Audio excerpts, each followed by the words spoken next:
Last class, we finished dealing with Srila Prabhupada's childhood. So in this class, we'll deal with Srila Prabhupada's college, marriage, and Gandhi's movement.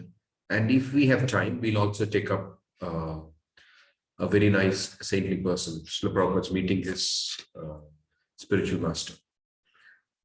Okay, I'll share screen. Okay.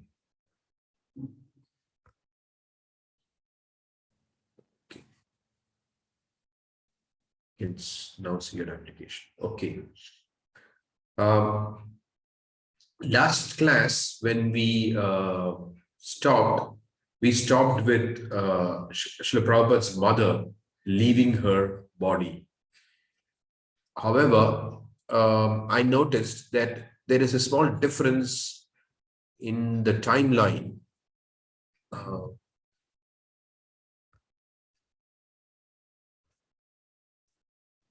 The difference in the timeline is that Satsarup Maharaj mentions that, writes that Srila Prabhupada's mother left her body when he was 16. However, there is a conversation where Srila Prabhupada says, when I was 14, my mother left her body. Now, Satsarup Maharaj is a good researcher. So I don't know what his sources are from which he has derived it 16 years. So I'll try to look into that before next class. I didn't have enough time to look into it before this class. Anyway, that's a detail. And similarly, you may have noticed I mentioned in last class that Satsarup Maharaj mentions the plague as 1900, whereas Prabhupada mentions it as 1898. However, we notice even in the conversation where he mentions 1898, Srila Prabhupada begins with 1900. Then he says 1898. So 1900 is an approximation. But whereas for this particular thing, where Srila Prabhupada's mother left her body at 14 or 16, Srila Prabhupada seems to say 16. And there's direct reference to that. But 16, I don't know. I need to find out from where Satsarup Maharaj has got that reference from. Okay. So in 1914 was the First World War. So 1914 means Srila Prabhupada he was born in 1896. So which means that he was 18 years old at that time. 18 years old at that time, during the time of the First World War. So it's general practice that students, okay, I won't get into that. Okay, so when he was 18 was the First World War, and he entered a Scottish Church's College in 1916 when he was 20 years old. Now, there is something that Srila Prabhupada speaks about his years in Scottish Church's College. Scottish Church's College. Srila Prabhupada, we respected our professors as our fathers. The relationship between the students and professors was very good. The Vice Chancellor, Professor W.S. Urquhart, was a perfect and kind-hearted gentleman with whom we sometimes joked. In my first year, I studied English and Sanskrit. In my second year, Sanskrit and philosophy, then philosophy and economics. So basically, Prabhupada did a BA. A BA was English, Sanskrit, philosophy, and economics. Another professor was J.C. Scrimgeour. He was professor of English literature. While teaching English literature, he would give parallel messages from Bankim Chandra Chatterjee. Yes, yes, he would say, your Bankim Babu says like this. He had studied Bankim's literatures and he compared Bankim Chandra Chatterjee to Walter Scott. In those days, Dickens and Sir Walter Scott were two very great English literary men. So he taught us those novelists and the relationship was very nice.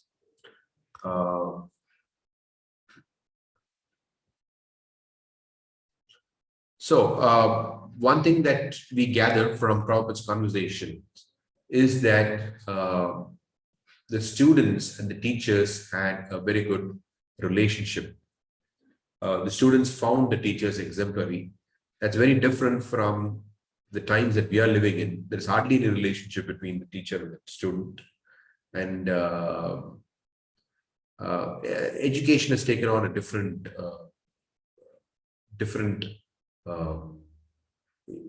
it's of a different kind these days, although there is someone teaching and someone learning, but it is just someone teaching, someone learning. But there was more to it than just someone teaching and someone learning in the past. The teachers were also of a certain kind. They were expected to be of exemplary character and things like that. Okay.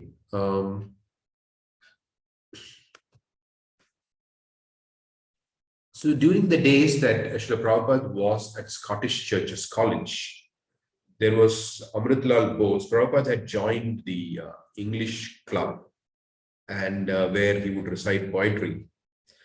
And he had also joined the Sanskrit club, and where he would recite the Gita. And he was especially known for recitation of the 11th chapter of the Bhagavad Gita about the universal form. Now, during those days, there was an Amritlal Bose, a famous organizer and director of theatre in Bengal. Now, he would volunteer his time and come to Scottish Churches College and teach the children drama, theatre, basically.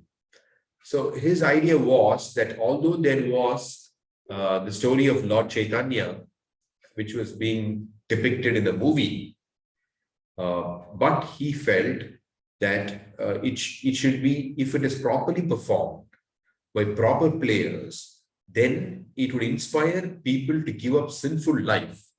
So Amritlal Bose was doing it entirely voluntarily. He was coming and teaching the students to train themselves in drama, such that by watching the drama, people feel inspired to give up sinful life. This was the concept of drama in traditional India also. It is not just entertainment. It was entertainment which had a purpose, purposeful entertainment. Today we have the concept of blind entertainment. In fact, it is like anesthesia, because people are working so hard, so they need to forget their worries. So they have something called entertainment. Because people didn't do, I went there. So, which is like anesthesia in the modern, because they can't bear the pain, so they need to have some painkiller. So entertainment is like a painkiller. But whereas in the past, entertainment was purposeful entertainment. It was meant to bring about a certain result. So Amritlal Bose believed in that very strongly. And he made Srila Prabhupada and his friends trained up in the play on Lord Caitanya, with the condition that they should not stage the play until he was fully convinced with it. So he would personally train them. And finally, after 1 year, 1 full year of training, that's quite a lot of training, they finally staged that play. And Srila Prabhupada had played the part of Advaitacharya. And Prabhupada said he was wondering when he was playing this part, the audience were actually transformed by this thing, and they were crying. And he wondered why they were crying. So later, Prabhupada said that because they could see that it was well done, and also the players were very sincere. So this is the original concept of what a theater is meant to be. It is not mindless enjoyment as an anesthetic or a painkiller. Rather, it is meant for some achieve something purposeful. Now, during his college years, Prabhupada often this name W.S. Urquhart is the most controversial name among the things that Prabhupada said. It has gained more and more attention with time, especially with the world being a global village with internet, and everybody has access to the internet. So this is the most controversial one of the most, not the most, one of the most controversial things when people refer to Srila Prabhupada. Srila Prabhupada quoted Urquhart, as we read earlier. Urquhart was the vice chancellor of the Scottish Churches College, and he was also the psychology professor. So during those days, or during Srila Prabhupada's days, there was a theory of psychology, or a finding, whatever you may call it, that women's brain were was much lesser in size. A woman's brain was much lesser in size than a man's brain. And so there you have that famous 64 ounces and 32 ounces. Man's brain is 64 and woman's brain is 32 ounces. And Prabhupada very often quoted this to make his point that in the Vedic culture, women were considered less intelligent. Now, the problem with this statement is that people often think that Prabhupada, because of his training, he was given false information, because today they have found that the size of the brain is different. It's not like that. It's not 64 and 32. It's a completely wrong finding. So people criticize Srila Prabhupada for quoting Urquhart very often about the 64 and 32 ounces. Now, there's something that we need to understand as followers of Srila Prabhupada. An acharya like Srila Prabhupada is not a conditioned soul. And the definition of a conditioned soul is they have the four imperfections. The four imperfections are the tendency to commit mistakes, illusion, the tendency to cheat. What is the fourth? Tendency to commit mistakes, tendency to imperfect senses. Correct. Thank you. Okay, yeah, imperfect senses. So they have imperfect senses. So these are the four defects of the conditioned soul. So Prabhupada's senses are not imperfect. Prabhupada has no tendency to commit mistakes, and Prabhupada is not illusioned, and Prabhupada does not have the cheating tendency. So if that is so, then how do we deal with this? This is an objective reality, right? That they found now that it's not true anymore, that the woman's brain is much lesser in weight than a man's brain. So how do we deal with it? Did Prabhupada commit a mistake? Was he a condition? I mean, what really happened now? If we claim that Prabhupada is perfect, the title of this course is Srila Prabhupada, the perfect master. So if we claim that Srila Prabhupada is perfect, how do we account for this? Now, one thing that we need to understand is that Srila Prabhupada's idea that women are less intelligent than men did not come from Urquhart. It is a Vedic teaching. Now, Vedic teachings are self-evident. Self-evident means just like the sun. When the sun rises, everything is automatically illuminated. You don't need a lamp in the presence of the sun. That is what is the meaning of self-evident. It means self-illuminating. So Vedic knowledge is like that. It's a self-evident. You don't need something to prove the Vedas. We don't need something to prove the Vedas. Sometimes we hear some expressions like science proves the Vedas. We don't need science to prove the Vedas. So that's a wrong expression, because the Vedas are self-evident. But sometimes we use that expression. Why do we use that expression? It is just to show that scientists from their process have also come to the same conclusion as what Vedas is saying. So technically speaking, it's wrong to say science proves the Vedas.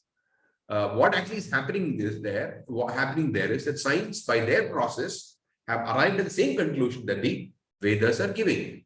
So this is a very common thing that Srila Prabhupada employed throughout his preaching, that if something is favorable, he would use it. So this was some favorable information which he used. Just like I'm now speaking in front of a microphone, it's in front of a computer. I'm using all these things. Tomorrow, so the microphone, what is a microphone going to do? It's an amplification device. My voice is being amplified by the microphone. Like that, Srila Prabhupada employed amplification devices. Amplification devices mean that which makes his voice louder. If you go to Western audience and say that according to the Vedas, women are less intelligent, it will have lesser impact than if you say that Vedas say that women are less intelligent. Your modern science also is saying the same thing.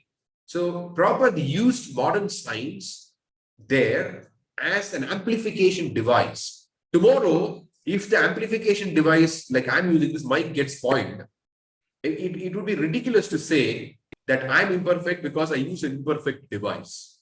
Mic may fail, so what? I've used the microphone only as an amplification device. So similarly, Srila Prabhupada used that information which he was taught in college only as an amplification device. He did not derive his understanding from there. Rather, he only used it as science proves the Vedas in that context, as an amplification device to convey to the audience that this is the Vedic teaching and your modern science is saying the same thing. Now, along with that, it says refer PDF. I'm going to go to the PDF, but before I go to that, Prabhupada has also taught the Marshall's theory of economics in Scottish Church College. According to Marshall's theory of economics, it is family affection that is the impetus for economic activity. And this is the same teaching as the Bhagavatam, which says that all economic activity in this world or any material life is inspired by sex desire. That's all. So it's just the same thing. Marshall's theory is basically saying the same thing which the Vedas are saying. So like that, Prabhupada had identified it very clearly that what Dr. Urquhart was saying was the same thing that the Vedas are saying. Just like Marshall is saying the same thing that the Vedas are saying. So that in that context, Prabhupada had used it merely as an amplification device. Well, the topic itself, what does it mean? I'll come to that. So please give me a little bit of time. I'll come to that. What does it mean when it says women are less intelligent? I'll just summarize it shortly. Okay, but before that, Prabhupada speaks on this. Let's read that. That makes it very clear. Oh, it's the okay. Prabhupada. Yes, so psychology. I was student of psychology in my college life. Dr. Urquhart said, I still remember that the brain substance has been found up to 64 ounce, while brain substance of women has been found highest 34 ounce. Therefore, woman class laughs is not so intelligent as man. There's no question of competition. There's actual scientific fact. Anyway, the word Sumedasha means one who has got good brain substance. But one thing I must explain here. So far spiritual life is concerned, it does not depend on the material brain substance. It is a different thing. It is spiritual platform. It has nothing to do with this bodily construction. You must remember. We don't make any distinction that a man can be better at Krishna consciousness than woman. No, a woman can be better Krishna consciousness because they are very simple. They can accept any religious system. Generally, the women, they accept it because they're very simple. They have no crooked mind. Sometimes they're exploited. Therefore, so in the spiritual platform, there is no such distinction. Although in the material, just like in the bodily construction of man is different from woman. Similarly, the brain substance may also be different, but that does not disqualify any woman for spiritual advancement in Krishna consciousness. So this is Prabhupada's point. In fact, in Kunti's prayers, he makes the same point. When Kunti prays, Katam pashyemahi striyaha, Kunti says that how can we women understand you? Prabhupada translates that as how can we less intelligent women understand you? But that's how Prabhupada renders it. There Prabhupada explains that generally for spiritual life, you need to be the intelligence in the context of Vedic civilization refers to the tendency to discriminate between matter and spirit, be detached from matter. So it's called moksha buddhi. That is the Vedic expression. It's called moksha buddhi. Moksha buddhi means, I remember I was giving a nectar of instruction class a few months ago, and there were some women and men in that class. It's a Zoom class. So in that class, I asked a question to all the students in the class. I said, if you were to be given an opportunity to live in an island, then you can make no contact whatsoever with the external world. You'll be given the chanting beads, you'll be given the Bhagavatam. That's it. No internet. You cannot interact with any person, either electronically or in real. Your food will automatically come to your door. You cannot see a person for the next 1 year or 2 years. You cannot see anybody. Neither can you contact anybody in the outside world. And would you be able to do it? So I asked the men, would you be able to do it? And then they asked the women, would you be able to do it? There is not a single woman who said that we will be able to do it. They said, no, that's too difficult to imagine. That you're not in touch with any living person, either electronically or for 1 full year, and you're stranded on an island. Well, I said, don't worry about things like medical things, all that will be taken care of. Somehow, I'm just giving a hypothetical scenario.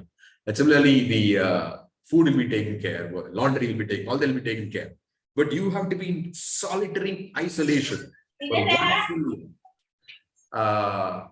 solitary isolation, but you will be given everything spiritual. You can have your deities, you can have your Bhagavatam, you can have these kind of things will be available.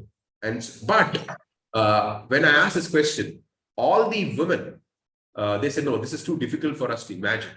But whereas there were a couple of men who said, this sounds interesting. So that is the difference in psychology between a man's mind and a woman's mind. And somebody asked me the question, would you be able to do it? I thought it may be difficult, but I don't see this as impossible. Given a chance, I will do it. Given a chance, or if needed, I will do it. There's nothing, it's not something which is inconceivable in my mind. So that's the nature, that's how, men think, and that's how women think. That's the whole idea. For women to be detached from the world in a complete sense is very, very difficult. Whereas for men, they have the tendency to see things, to be detached. So whereas women generally need relationships. And why is that important? Because according to the Vedic tradition, you cannot achieve liberation without taking sannyas. There's no question about it. There is no question about it. It is only Lord Caitanya Mahaprabhu and the bhakti process, not just Lord Chaitanya. The bhakti process which permits a person to achieve the highest perfection, even while being a grahastha. But otherwise, Shankaracharya very clearly said, you need to attain moksha, you have to take sannyas. And women find it very difficult to take sannyas because you have to be completely detached. Like I give the example of being in an island. So therefore, women were considered less intelligent because intelligence there was measured by whether you can attain liberation or not. If you cannot attain liberation, what is the use of that intelligence? And to attain liberation, you need to be detached from matter. So that is called as intelligence. But whereas the bhakti process, the same word in the same chapter of prayers by Queen Kunti, Srila Prabhupada actually explains very nicely that in the bhakti process, women have an advantage, in fact. Because of they can easily surrender, whereas men have a certain kind of ego. They find it very difficult to surrender. Relative to a woman can surrender more easily, man can find it more difficult. So when it comes to intelligence, when it comes to spiritual intelligence, both men and women have equal opportunity to progress. It's not that a man can progress in Krishna consciousness faster than a woman. It's not like that. It is just a question of how sincere one is. So there's no impediment on the spiritual platform. That is the point that Prabhupada is making in this conversation. So I just wanted to bring up this point that I wanted to defend the title Srila Prabhupada is a perfect master, just because this is this is not only outside the Krishna consciousness movement, but even within the Krishna consciousness movement, there is that whole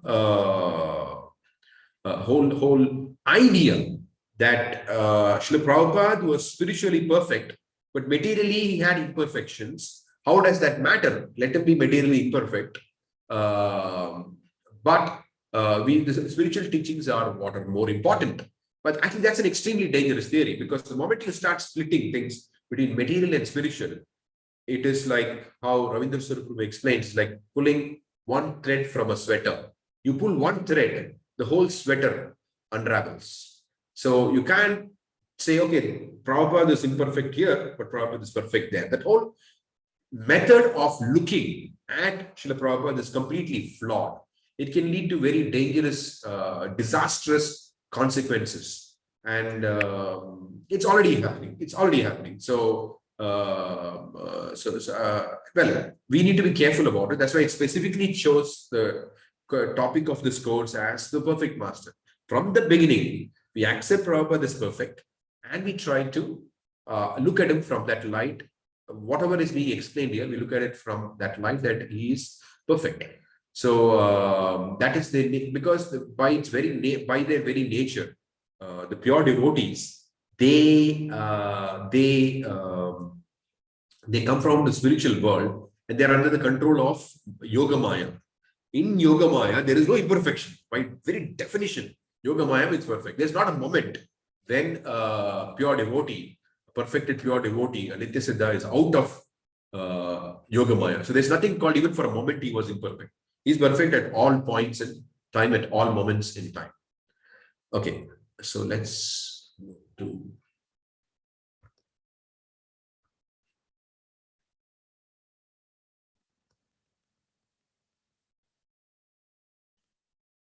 Okay, so there during Prabhupada's time, there was one M. Ghosh who had written a book called England's Work in India. Now, this is the classic strategy that the British adopted. They would get people to write about the glory of Western civilization.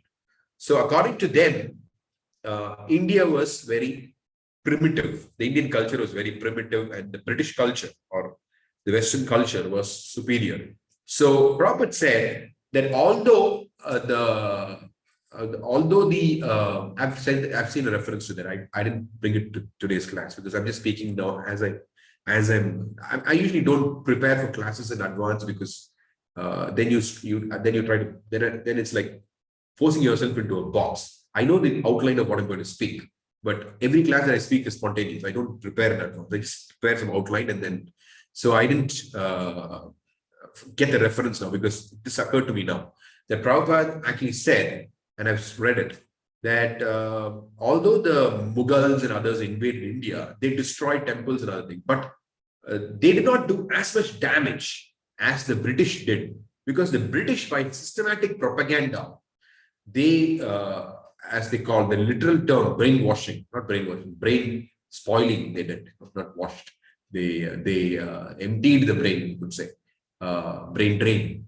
They drained the brain of the intelligent Indian people by trying to teach them that Vedic culture was primitive. So during Prabhupada's time, during his time in Scottish Church's College, there was this book, England's Work in India, which his fellow students and others were reading. And some of them were very clear that this is just propaganda.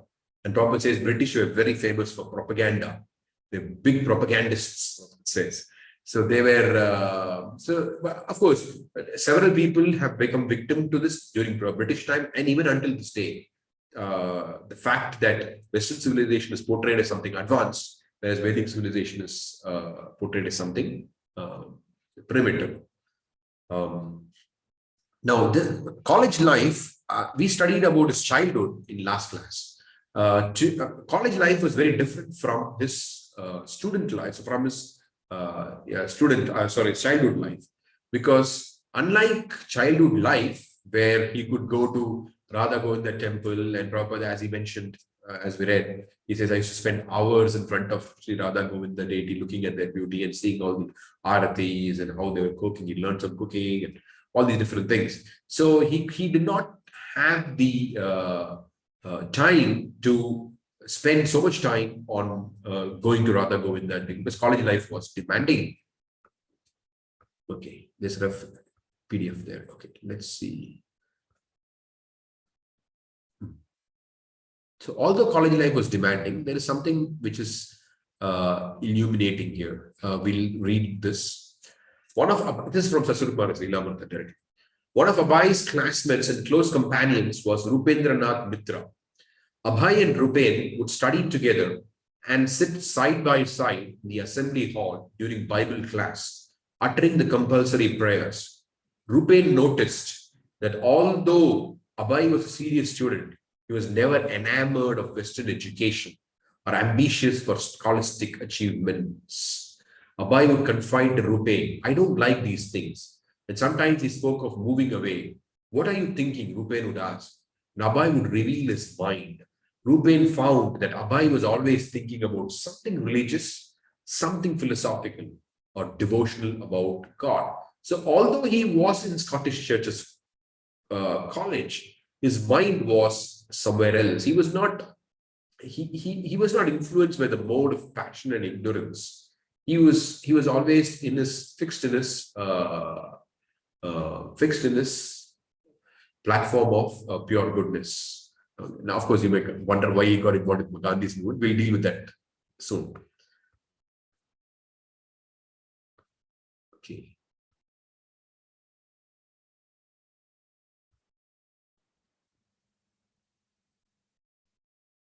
Okay, we already come to that section. Okay, so let me just, so I just said that he was not enamored with scholastic achievements and material prosperity.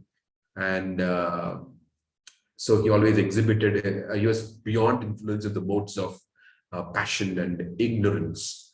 So then the very next thing that we're going to deal with Prabhupada's life is his involvement with the independence movement. Independence movement is something about nationalist mentality. Prabhupada, throughout, we've studied Prabhupada's teachings. All of you may be familiar with it.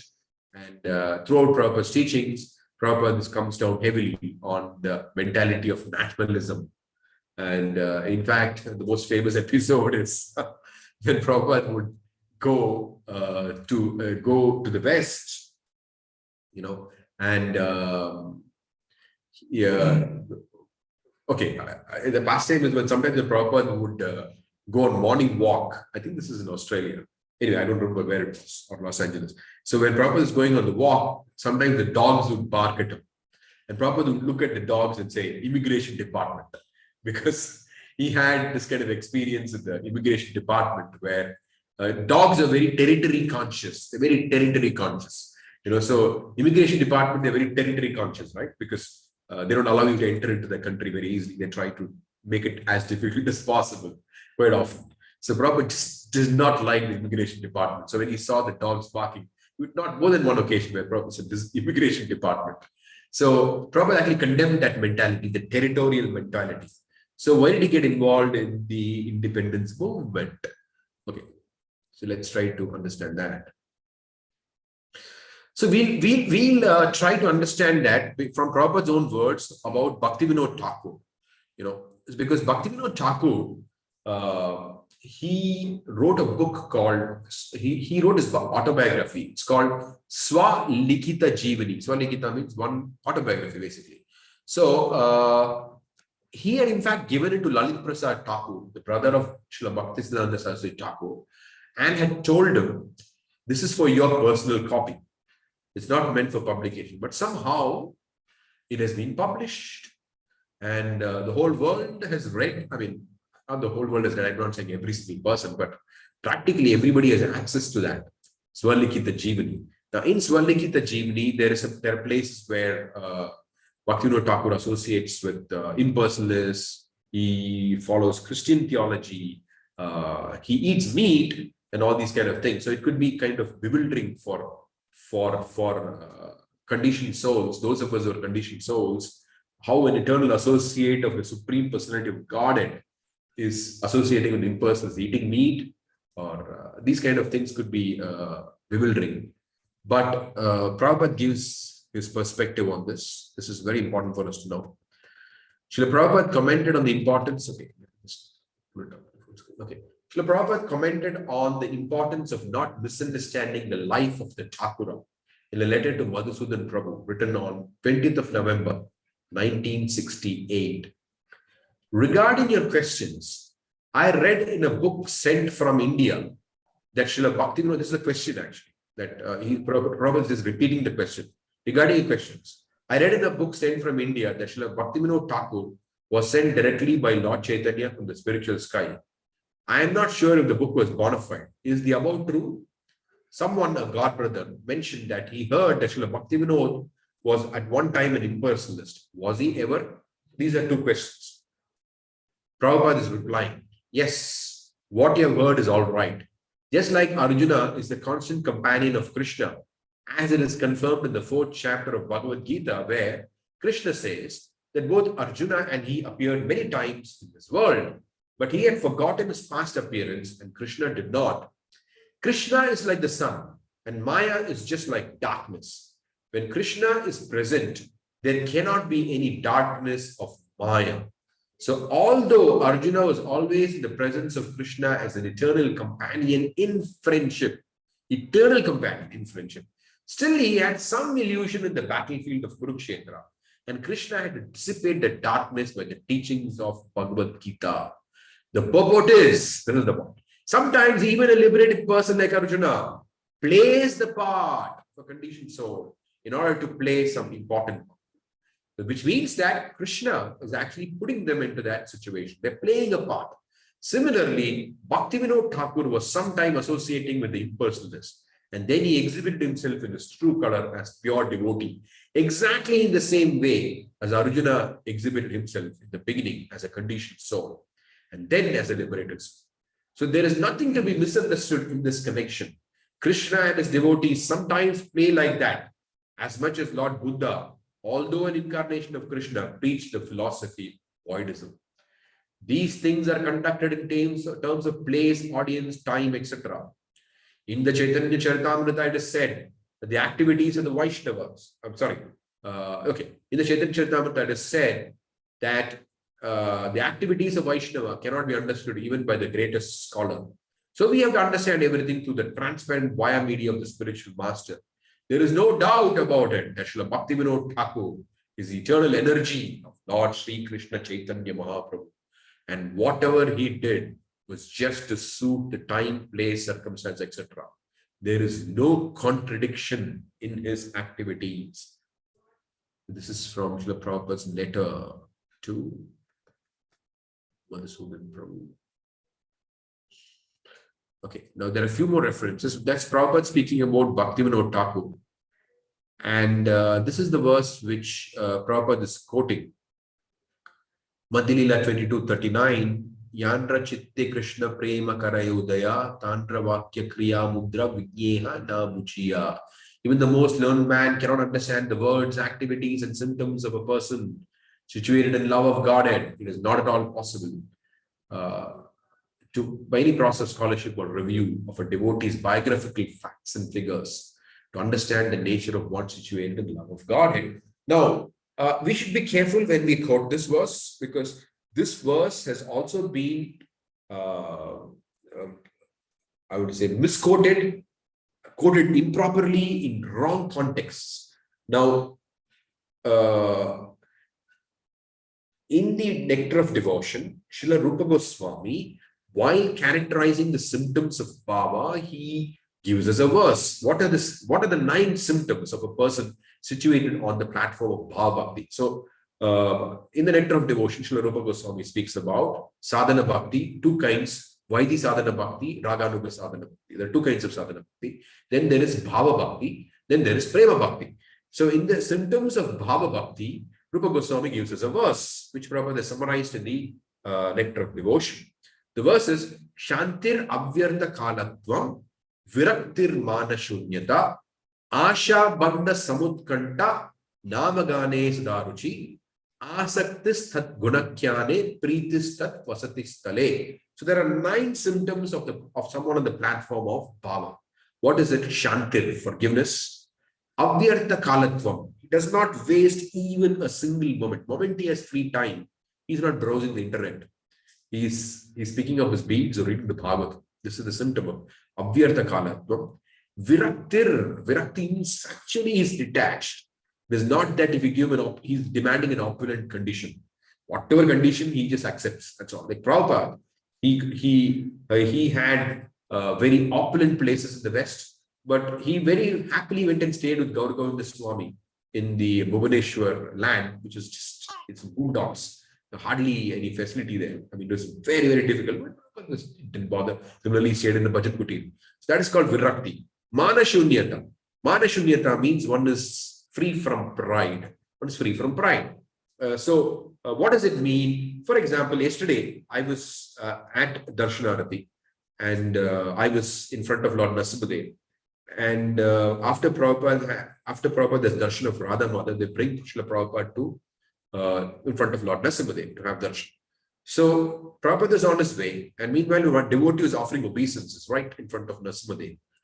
So the security guard came and in a hurry held him by the arm, lifted him, and said, Prabhupada is coming. Now, this devotee got very angry. He said, this is the way to talk to me. I'm a senior devotee. Don't you know? I was standing right behind him. And he looked at me and said, I'm a senior devotee. How can you behave with me like this? I was just speechless. I was just quiet. Now, it can always be argued whether the security did it in the right manner or not. But what he did was supposed to be his duty. I mean, he's lying right in Prabhupada's path. So it was the security guard's duty to take him and move out of the path. So there's nothing wrong in what the security guard had done, because that was his duty. Now, whether he did it in the most appropriate manner, and that can be always argued or debated. But the fact that the response was, I'm a senior devotee, how can you do this to me? How can you talk like this? That I found was, this is just not right. I mean, what is it? If the person was free from mana, if he was actually free from, he's actually the platform mana shunyata, you would not think so much. Okay, I'm in the proper way. Let me just get out of that way. Whether I dealt with properly, improperly, I did something wrong. Not wrong. I did something inappropriate. I should not be there at that time. I can always come back after that. But similarly, I've seen sometimes where there's one. I've seen two different kind of occasions. One occasion, there was a feast that was being served, and at the end of that feast, there was some senior devotee who came, and somehow nobody had saved a plate for him. And he got very upset. And he said, I'm a senior devotee. Nobody saved a plate for me. That's one thing. And another occasion, same thing happened. There's another senior devotee who came when it was after the feast. And there's nothing again for him. But when he came there, and when everybody expressed disappointment, they're shameful over this, he said, oh, never mind. I'm late. It's my fault. And he just went away. This is the classic example that this is that actually when we say mana shunyata, it should actually be shown in action. It should actually be shown in action. So the second devotee who just said that, oh, it's my fault. That does not mean the people who servers do not keep food were right. They were also wrong. But the point is the response of the devotee involved there. That is an example of mana shunyata. Mana shunyata is an actual practical thing. Okay, so Shantir Abhirta Kalatam Viraktir Manashunyatya Asha Bandha Samutkanta, full of hope, because Rupa Goswami said our process is to hope against hope. The material world is a hopeless place, and there's actually no hope for us to go back to God. But Prabhupada has given us that hope. It's called hoping against hope. We have no hope, but Prabhupada has given us that hope, and we are fully confident of that. We're fully confident. Yes, we can make it, because Prabhupada has given that assurance, no matter how fallen we are. In fact, Narottam Das Thakur says, Lord Caitanya gives his mercy to the most fallen. He claims that mercy. So we are full of hope. Asha Bandha Samutkanta, that's an sign of a person in terms of power. We are supposed to follow that footsteps. Asha Bandha Samutkanta, Namadane Sadaruchi. Always so much taste for chanting the holy name. Namadane Sadaruchi. Asaktistat Gunakyane. Asaktistat Gunakyane means very eager to hear the descriptions of the Lord's pastimes, Lord's activity, Bhagavad Gita, Bhagavatam. And Pritistat Vasati Stale means attraction to live in the abode of the Lord. But that is something which I wanted to briefly mention this. Now, Pritistat Vasati Stale means that a person is attached to the holy places. Now, sometimes we hear this devotee say, Prabhupada created Vaikuntha everywhere, so it doesn't matter where we live. Yes, that's a fact. It doesn't matter where we live. But Prabhupada wanted his followers to come to Mayapur and Vrindavan. So if someone does not have that desire in their heart, I mean, after all, Mayapur is Mayapur, Vrindavan is Vrindavan. And other places, ISKCON temple is Vaikuntha if we make it into Vaikuntha. It's not Vaikuntha by default. Here is not whether we make it or not, it is always spiritual about. But whereas other places, the Prabhupada's temples, depends on us. We can make it into Vaikuntha or you can just make it into a mundane place.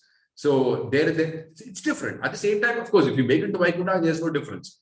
But that cannot be an excuse for not to come to Mayapur or Vrindavan because India is difficult or it's not very clean. These are all just excuses for trying to be in one's comfort zone. Okay, so now these 9 symptoms, Vishwanath Chakravarti Thakur explains that these 9 symptoms cannot be faked. They're objective symptoms, whereas other symptoms like, for example, ecstasy and those kind of things can be faked. Even in Sahajas, they roll on the ground, they cry, actually tears come flowing from their eyes and all these things, but that can be faked. But these 9 symptoms, Vishwanath Chakravarti Thakur explains, cannot be faked. Shanti Ravirta Kalam, those 9 symptoms. So, when it says that we cannot understand the words, activities, and symptoms of a person situated in love of Godhead, it means that beyond the 9 symptoms, also they'll exhibit a few other things which we cannot understand. That is what it means. It's not that they do not exhibit the 9 symptoms. This is not a replacement for the 9 symptoms. They exhibit the 9 symptoms, plus they do some things else which are incomprehensible for our minds. That's all. This is not the exclusion of the 9 symptoms. So first of all, we have to be able to see the 9 symptoms. Then we accept that someone is advanced. Objective process. That's why it's called, Nectar of Devotion is called the science of Bhakti Yoga. So it is an objective thing. Then beyond that, there may be things which we cannot understand. At least they should exhibit these 9 symptoms. Okay, so when we say we cannot understand words, why do I say it's being misquoted? Because they'll say, I mean, a devotee may be committing sinful activities. Oh, he's a great devotee, he's a senior devotee, and things like that. No, that's not our philosophy. There's no such thing, like Bhaktivinoda Thakur says, there's no such thing as a golden pot made of stone.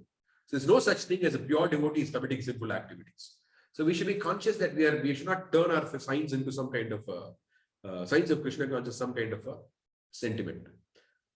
Okay, now that is Prabhupada speaking about Bhaktivinoda Thakur. Now he speaks about himself. So far I am concerned, I cannot say what I was in my previous life, but one great astrologer calculated that I was previously a physician and my life was sinless. Besides that, to corroborate the statement of Bhagavad Gita, Suchinam Srimatam Gehe Yoga Prashta Samyayate, 641 Bhagavad Gita, which means an unfinished yogi takes birth in a rich family or born of a Suchi or pious father. By the grace of Krishna, I got these 2 opportunities in the present life to be born of a pious father and brought up in one of the richest aristocratic families of Calcutta, Kashinath Malik. The Radha Krishna deity in this family called me to meet him. Notice this. The Radha Krishna deity in this family called me to meet him. And therefore, last time when I was in Calcutta, I stayed in the temple along with my American disciples. Although I had immense opportunities to enjoy and to indulge in the 4 principles of sinful life, because I was connected with a very aristocratic family, Krishna always saved me. And throughout my whole life, I do not know what is illicit sex, intoxication, meat eating, or gambling. So far, my present life is concerned, I do not remember any part of my life when I was forgetful of Krishna.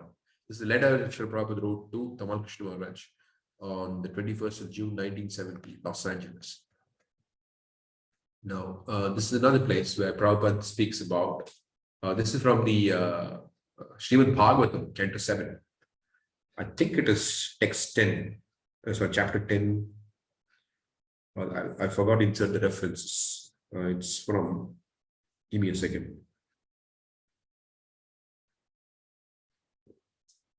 Srimad Bhagavatam, chapter 7, sorry, Canto 7, chapter 10, text 3. Bhakti Rasamrita Sindhu has given considerable discussion about Nitya Siddha and Sadhana Siddha devotees. Nitya Siddha devotees come from Vaikuntha to this material world to teach by their personal example how to become a devotee. The living entities in this material world can take lessons from such Nitya Siddha devotees and thus become inclined to return home back to Godhead. The Nitya Siddha devotee comes from Vaikuntha upon the order of the Supreme Personality of Godhead and shows by his example how to become a pure devotee. Anyabhalashita shunyam. In spite of coming to this material world, the Nityasiddha devotee is never attracted by the allurements of material enjoyment. This is very important for us to understand. In spite of coming to this material world, the Nityasiddha devotee is never attracted by the allurements of material enjoyment. Because material enjoyment means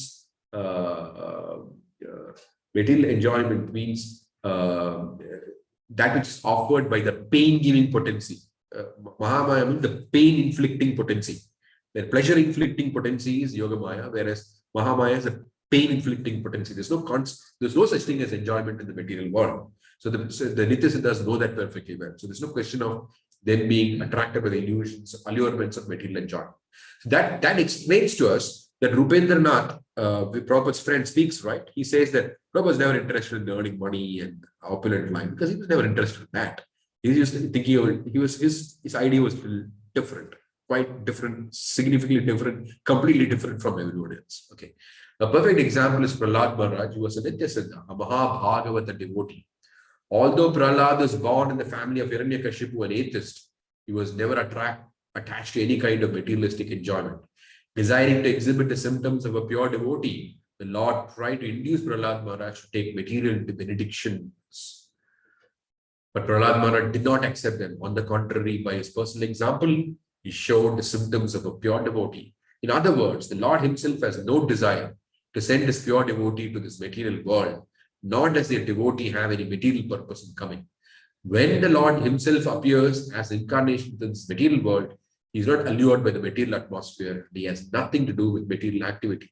Yet by his example, he teaches the common man how to become a devotee. Similarly, a devotee who comes here in accordance with the order of the Supreme Lord shows by his personal behavior how to become a pure devotee. A pure devotee, therefore, is a practical example for all living entities, including Lord Brahma. So these pastimes of Prabhupada being involved with Gandhi's movement is not due to his allurement due to material allurements. Rather, it is Krishna placing him in that situation so that common man can learn, the nationalists or anybody else, okay, this is not the real point. We need to basically, when the Supreme Lord does things, or when the pure devotees do things, they make it in such a they perform their past such a manner that common men can relate to that. Common men can relate to that. So we can relate to Prabhupada's life, but we can't compare because Prabhupada is a pure devotee, but we are not pure devotees. So we can, but however we can relate to it. Several of us may have also had different kind of sentiments before coming to Krishna consciousness. Nationalist sentiment, this is of that is. But from all of that, we can come to the platform of Krishna consciousness. Okay, all of that we can come with it automatically. We can take up Krishna consciousness no matter where we are.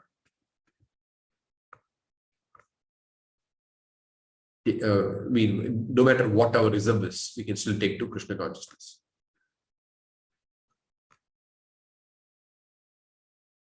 Okay,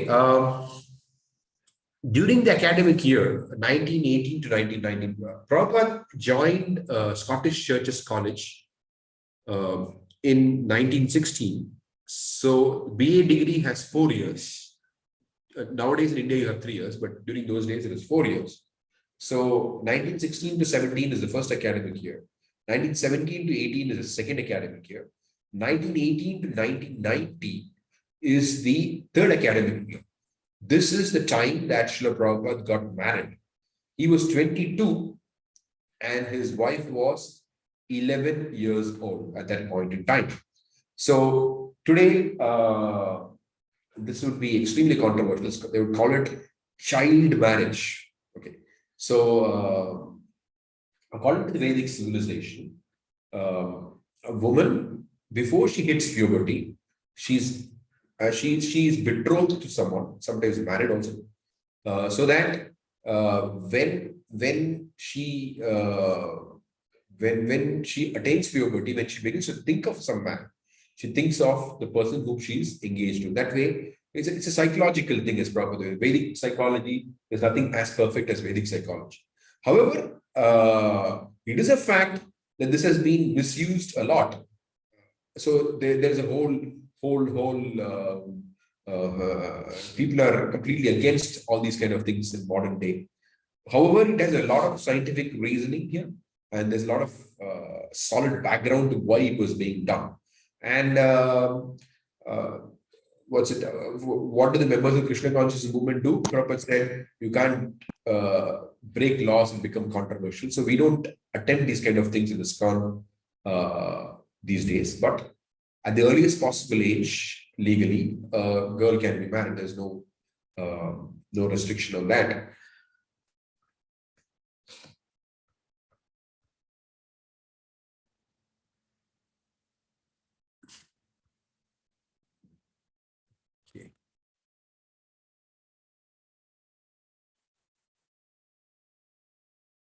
Okay, the concept of marriage itself, I'd just like to speak a little bit on that. The Prabhupada explains elsewhere also. See, what happens here is that Prabhupada gets married in his third academic year. And that time, he's not even financially independent. He's dependent on his father. And the girl used to live in, his wife, Radharani Datta, used to live in her mother's house. But the system Prabhupada explained during those days was, during some occasions, there'll be some formal occasions in the presence of her parents or presence of the boy's parents, then she would cook and serve her husband. So like that, slowly they begin to develop a relationship. So gradually, finally, when the girl attains puberty and so on, then she goes and lives with her husband, not before, and the husband also should be mature enough. That was the understanding. And Prabhupada explains in one place that during his time, when his sisters were to be married, when his second sister was running age of 12, his mother, Rajni, she told his father, Gauramohan Dey, that if you don't get her married by 12, I'm going to go and commit suicide by jumping into the Ganga. Because generally a girl hits puberty by the time she's 12 or 13. So she was worried about her second daughter attaining puberty. That was the reason that Rajni, Prabhupada's mother, said that. So, what was it that I lost my train of thought.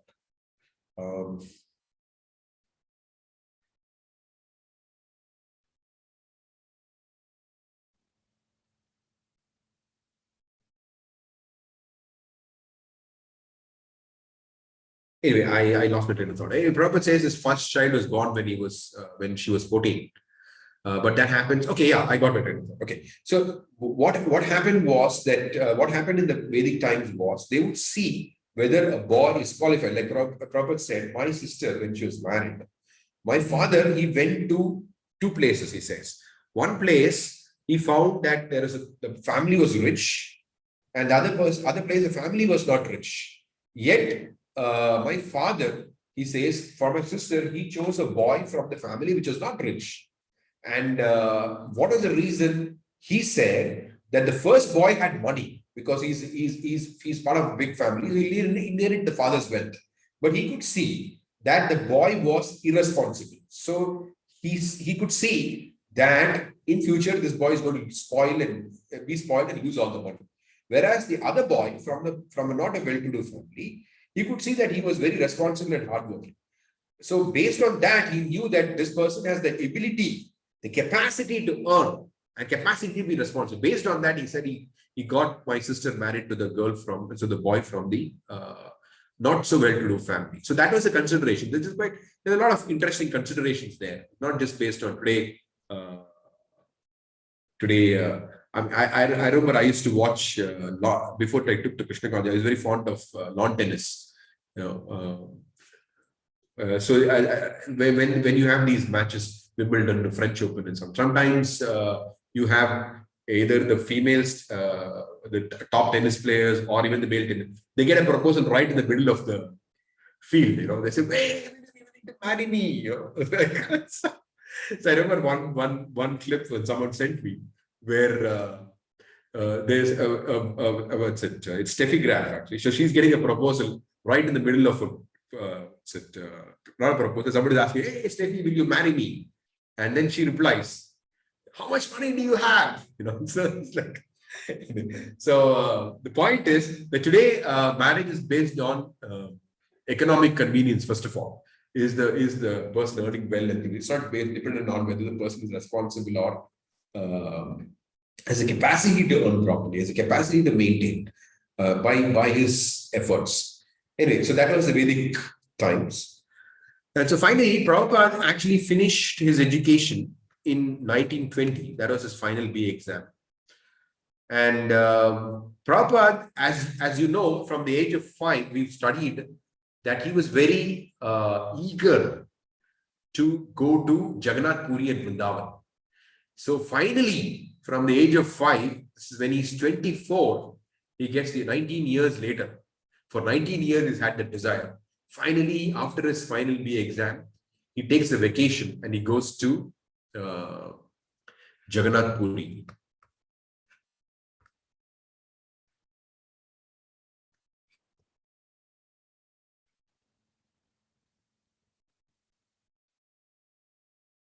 Every day of my boyhood, I used to think how to go to Jagannath Puri and how to go to Vrindavan. At that time, the fare was for Vrindavan 4 or 5 rupees. Similarly for Jagannath Puri. So I was thinking, when shall I go? I took the first opportunity to go to Jagannath Puri. Now, when he went to Jagannath Puri, he was disappointed because his father had acquaintance there. And when he was going to have lunch at that acquaintance place, he found a lump in the food. And then when he asked the host, he said, "Oh, it's a piece of meat." The Prabhupada said, "What is this? I've never eaten meat in my whole life." And anyway, the host made up for it by apologizing and all that. Prabhupada never had food again there. He used to have food at Jagannath Puri temple. And during his time, Jagannath Puri noticed that some of the priests, they were smoking ganja. And also smoking, not ganja or cigarettes or bidis, something like that. And at the same, also they were eating fish. So Prabhupada was very disappointed with the standards that he saw at Jagannath Puri. Okay, then there is an episode that soon after that, Prabhupada comes back home. Meanwhile, his wife's friends, they had teased her, saying that, "Oh, your husband has left you. That's it. He has left. After education, he has gone away. So he may not come back." And so she was very relieved that actually Prabhupada came back. So he assured her that no, he had no plans of abandoning her and going away and things like that. So nevertheless, Prabhupada had not found his wife very attractive according to his considerations. So he wanted to accept a second wife. So what he did was, in Vedic culture, we've all studied in the Vedic culture that a man was permitted to have more than one wife. So, and I don't know if it was illegal at that time or legal. I don't know. I mean, I don't know when the British introduced anti-polygamy law. But anyway, during those days, it was still prevalent. So he he tried to make arrangements to get another wife, not abandon the first wife, but have an additional wife. At that point in time, Gaur Mohan Day, his father came to know about it. And then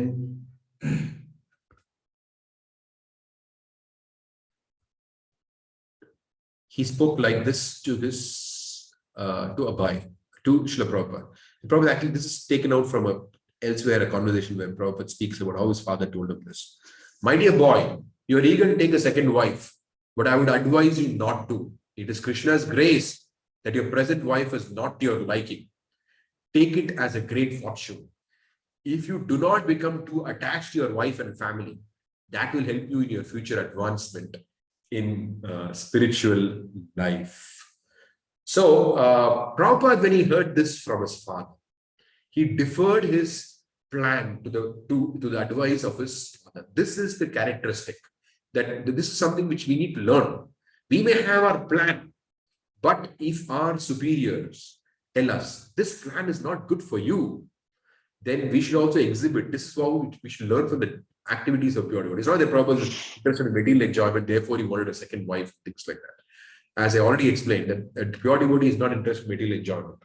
But so many of Prabhupada's pastimes are there so that we learn from it.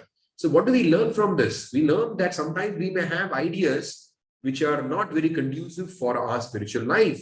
So when a superior authority or the spiritual master or whoever, when a superior tells us that please don't do this, it's not good for you, you should take it seriously. So this is the thing that we can learn from this particular incident of how Prabhupada listened very nicely to his father. Now, there is something which I want to mention here. Some of you may have heard of it. Some of you know it. There was a community in ISKCON where they took this part of it. Gaur Mohan saying that your present wife is not your liking. So what they did in that community, it was a very famous community, but it later became controversial and things like that. Everybody must have heard of that community. So what happened there was, and they went completely off the rails. What they did was that they took this particular thing, which Gaur Mohan speaks about. So in that community, they would get a boy and girl, they would check the chart. The chart is not astrologically matching. They would get those people married with the understanding that what is not good materially is conducive for spiritual life. But this is a complete perversion of the philosophy of Krishna consciousness. The philosophy of Krishna consciousness is to accept what is favorable. So if when a man has to take a wife, he should take a wife which is favorable for the advancement of Krishna consciousness. Similarly, a woman should take a husband who is favorable. Favorable means their mentality should be same. That's a different topic altogether. But there are criteria which Prabhupada mentions in his pastimes, while commenting on the pastimes of Karna Muni. That is Prabhupada's teaching, that we should do things properly. But it was this particular incident, this particular concept was, this particular thing about Prabhupada's father talking like this was misused, and it created a disaster. So, however, despite doing everything properly, still if something goes wrong, then we take that as Krishna's will. Not that we deliberately try to create some havoc and say that is Krishna's will. No, we should not attempt to create havoc. But despite we doing everything well, still if the marriage turns out to be difficult, then we should take it as Krishna's will. Okay, I tried my best, still the marriage is a bit difficult. So I should just accept it as Krishna's will, and this is for my future advantage. That's why everything is happening under Krishna's will. I tried my best. This is the situation. I should accept the situation and progress in Krishna consciousness. Okay.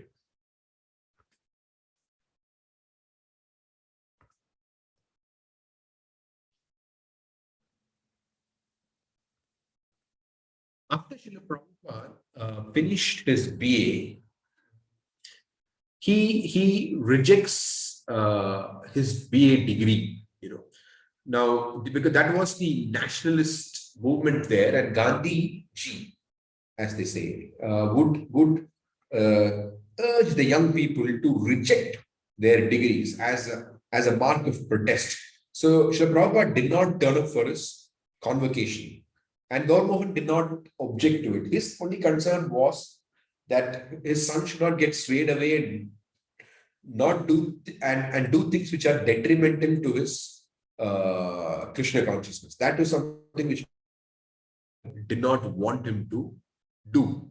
But giving up a degree, it had no place in that whole scheme of things. It is inconsequential, so he didn't bother about it.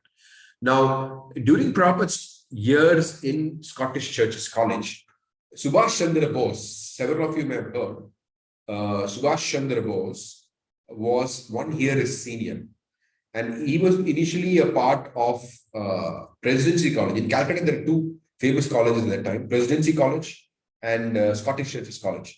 Subhash Chandra Bose was previously in Presidency College, but he was expelled from that college because he created some revolt against some professor. So then when he came to Scottish Churches College, he had a good relationship with the Vice Chancellor, Professor Urquhart.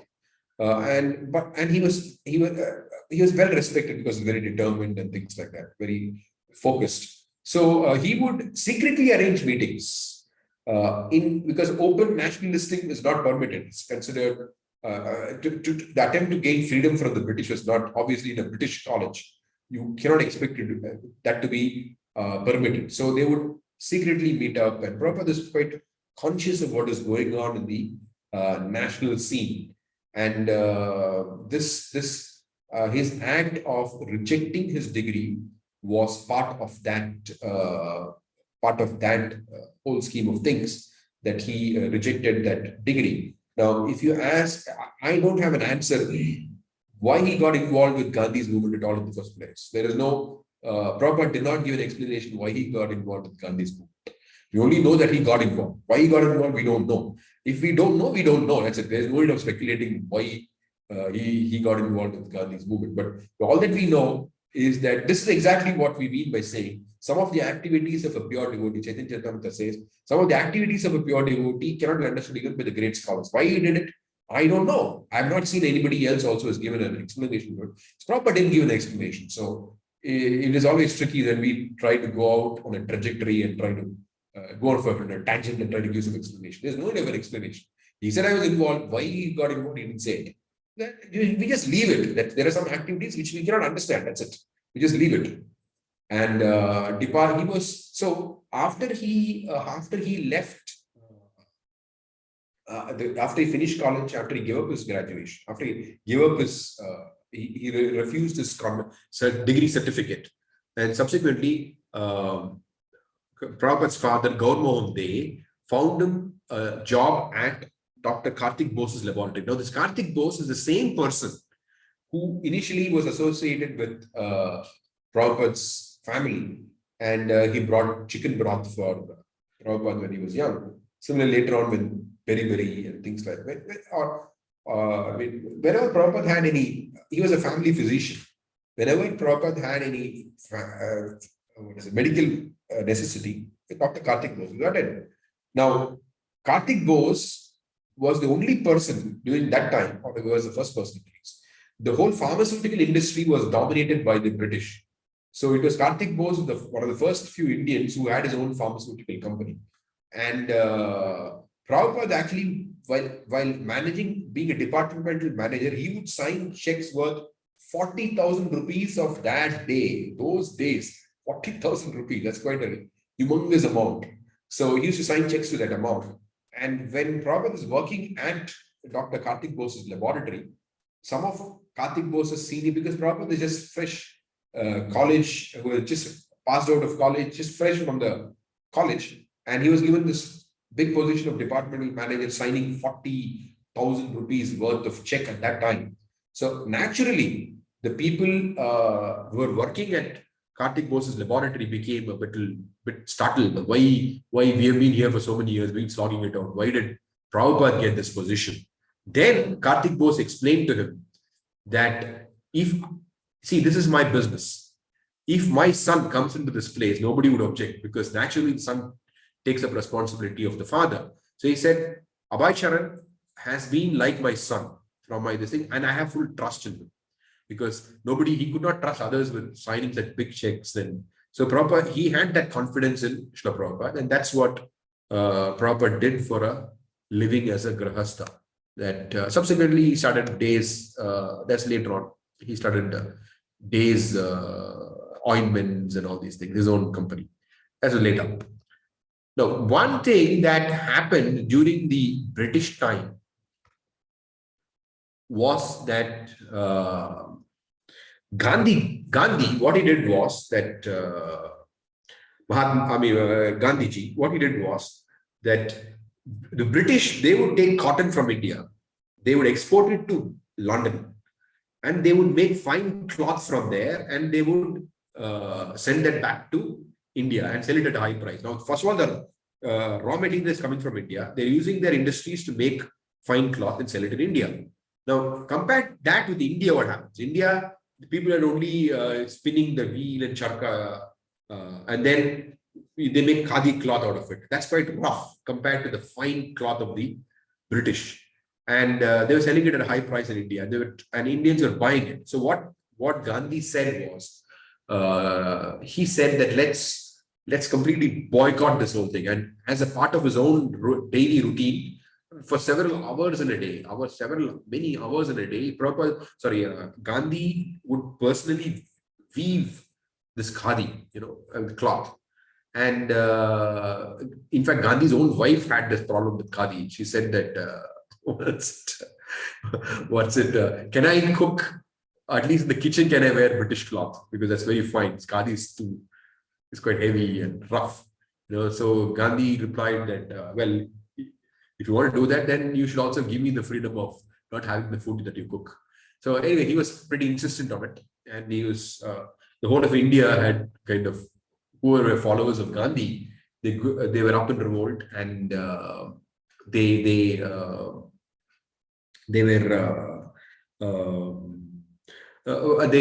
took to this charkha, this thing of weaving their own cloth, handloom industry.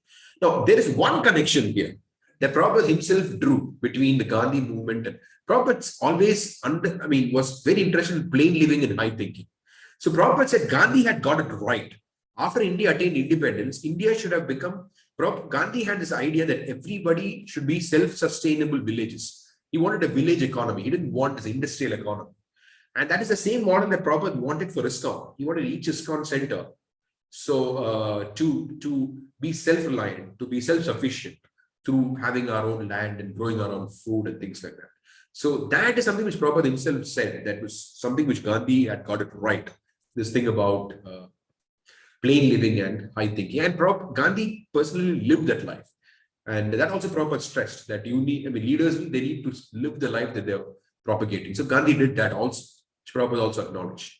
And finally, this chapter of the Lilamrita ends with Srila Prabhupada donning khadi.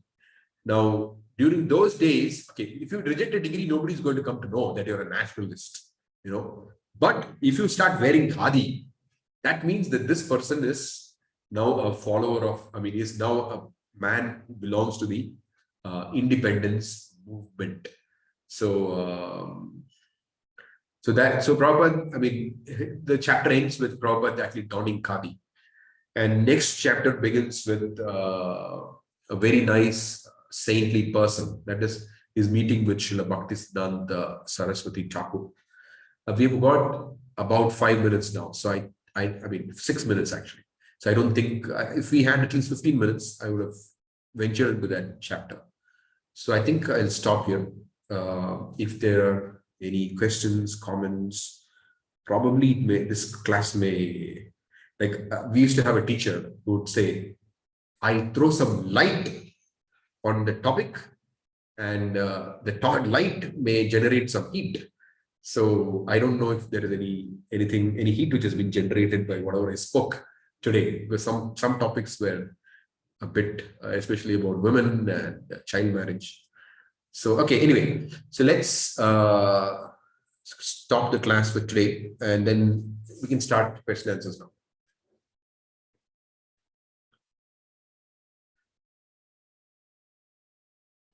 Something in the chat?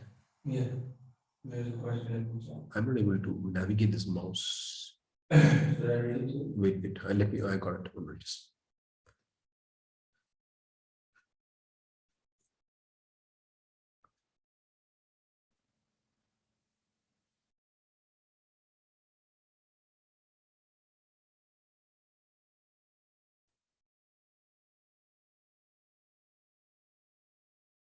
Since Srila Prabhupada is a Nitya Siddha, so before this life, he must have been in Goloka. So what do we understand from Prabhupada's reference to his past life of being a sinless physician?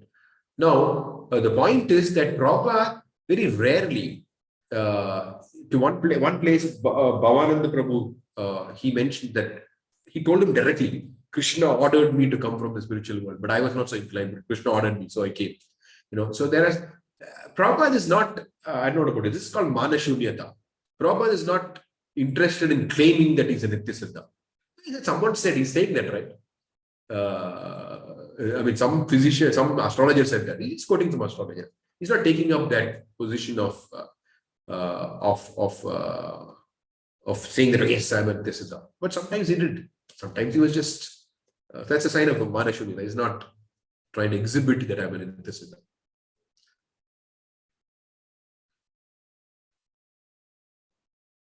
Prem Gaurasundar Prabhu has raised his hand.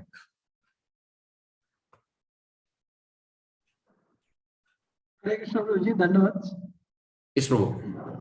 Prabhuji, can you just, I could not very clearly understand one point. You mentioned the equivalence of Marshall's theory with what is said in the Vedas. Can you just explain that point again?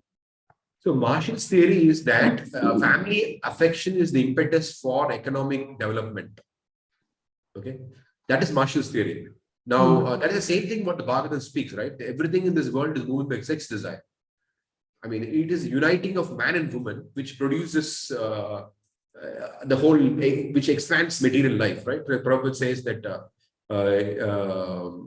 when a man and woman unite, it creates a knot in the heart, Hridaya Granthi. And then, of course, it's from Bhagavatam. So what happens, and slowly, the very word three, well, what does three means? Three means one who expands. So the moment a man combines with a woman, the material life expands. So you have home, then you have children, it goes on like that. So it's a, that is what it means. So the impetus is what? The impetus is the attraction to be with a woman. And that is sex attraction. That's basically family attachment. That's what he says. He speaks in terms of Marshall theory, he speaks in terms of family attachment is the impetus for economic development. Prabhupada says this very clearly. He says that in the material world, if a person has to work enthusiastically, he has to have good sex life. Otherwise, he cannot work enthusiastically. Whereas we can work enthusiastically without sex life. If we have sex life, we cannot be enthusiastic. So it is completely opposite for us and the materialists. So that's I mean, Marshall has presented it in a very refined, simple form. But Prabhupada explains it in Bhagavatam explains it in real detail. Prabhu, second point was that Swalikit Jivani is by Bhakti Vinod Thakur or Bhakti Siddhanta Saraswati Thakur? Bhakti Vinod Thakur. Oh, okay. It was given to Lalit Prasad Thakur on his request.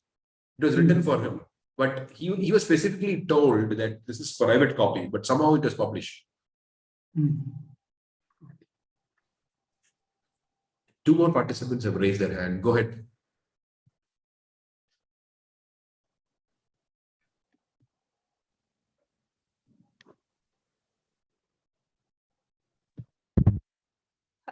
Hare Krishna, Prabhu. Please accept my humble Hare Krishna.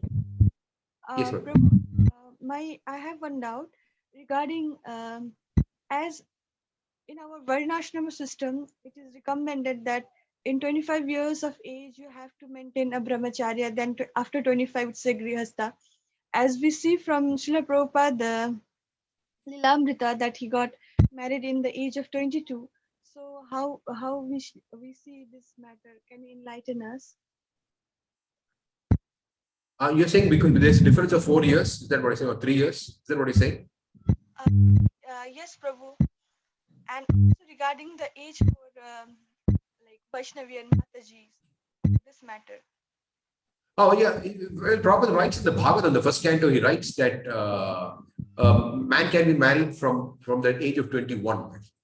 See, the idea is when they say 25, it is just to give an idea that only one fourth of your life is meant for academics, and 1/4 of your life is meant for grihastha, then 1/4 for vanaprastha, and 1/4 for sannyas. It is just so with that reference that 25 is mentioned. But yeah, it's not like a hard and fast rule 25 is meant, not a hard and fast rule 25. Prabhupada writes in the Bhagavatam 21 years. And people were, I mean, the Vedic culture, people were married young. It's not that. But provided, I mean, they were married at a time when when they're close to being able to maintain a wife, not very far away from it. Like, for example, Prabhupada is married just before he finished his education, right? So like that, it used to be close in that by the time they get married, they should be able to, shortly within that time, shortly after that, they should be able to earn, or they should be already earning, either of these two. Thank you, Prabhu. Thank you. Hare Krishna.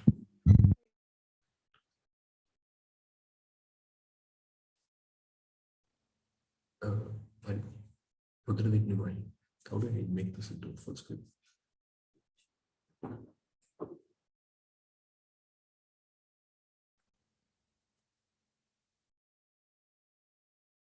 One more hand is raised, right? I don't know. Who's the other hand?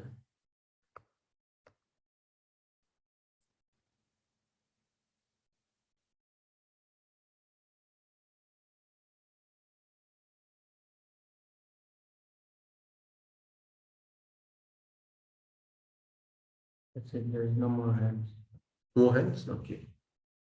So, Prabhuji, can I just say something? Haribol? okay, sure. This is just my guess or my thought. You were mentioning that it's not very clear why Prabhupada got involved with the Gandhian movement. Possibly there could be two reasons. One is, as you said, that simple living, plain living and high thinking, which he saw in Gandhi, and then it was also propagated by him. Not that it's not a part of Vaishnava life, it is also, but just as an example, probably he could quote. And the second is when he argued with Bhaktisiddhanta Saraswati Thakur that the freedom movement is more important, that time Bhaktisiddhanta Saraswati Thakur refuted it. And therefore it became an example for all his disciples that that is not very important, because everybody might have been enamored by Gandhi at that time. And then it was the right occasion for Prabhupada to point out in front of Bhaktisiddhanta Saraswati Thakur, and then it was refuted. So good example for everybody, possibly. No, we do know. See, we do know that everything that a pure devotee does is for instructional purposes. For instructional purposes, no doubt in that. Like, for example, Krishna put Arjuna into illusion, as Prabhupada is saying that in that letter we read in the conversation, where Prabhupada is speaking that he was put into illusion in the letter, Madhusudan Prabhu's letter. So where he is put into illusion so that we can learn a lesson from it. He's imitating the position of not imitating, he's playing the part of an ordinary person. Similarly, definitely we know that Prabhupada is playing the part of an ordinary person for instructional purposes. Definitely, yes.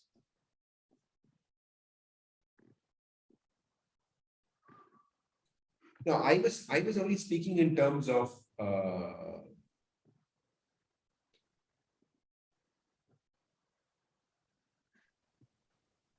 and also he gives many times examples in some of his purports that you see this so-called isms, nationalism, this ism, see what happened to Gandhiji, like that, Yeah. So there was some use of that in his purports or in his preachings or teachings or whatever. No, I mean, I don't think so. He does not have to get personally involved in it for it to be of use. The idea is that he did it for instructional purpose. That's for sure. That all activities of a pure devotee are meant for instructional purposes. There's no doubt in that. I mean, especially things which are not difficult to understand are all definitely meant for instructional purposes. He's playing like an ordinary person so that we learn from it. There's no doubt in that. But there are some things, like, for example, what is it? It just slips my mind.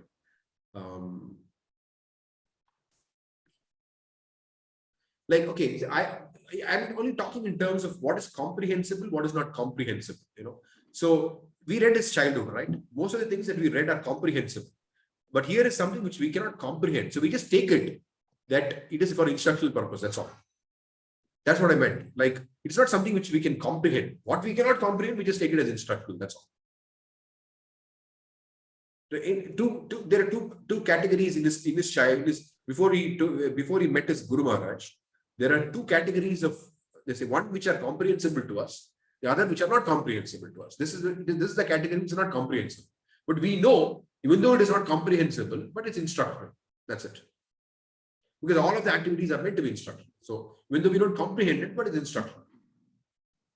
Yes, instruction could be that those who are attracted to nationalism should give up nationalism the way Prabhupada gave up nationalism. That's a fact.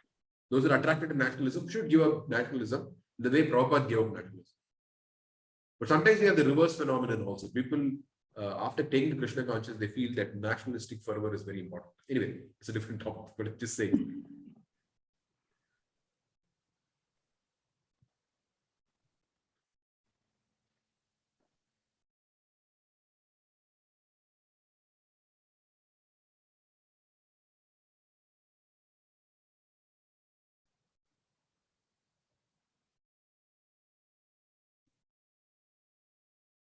Participants. Please go ahead.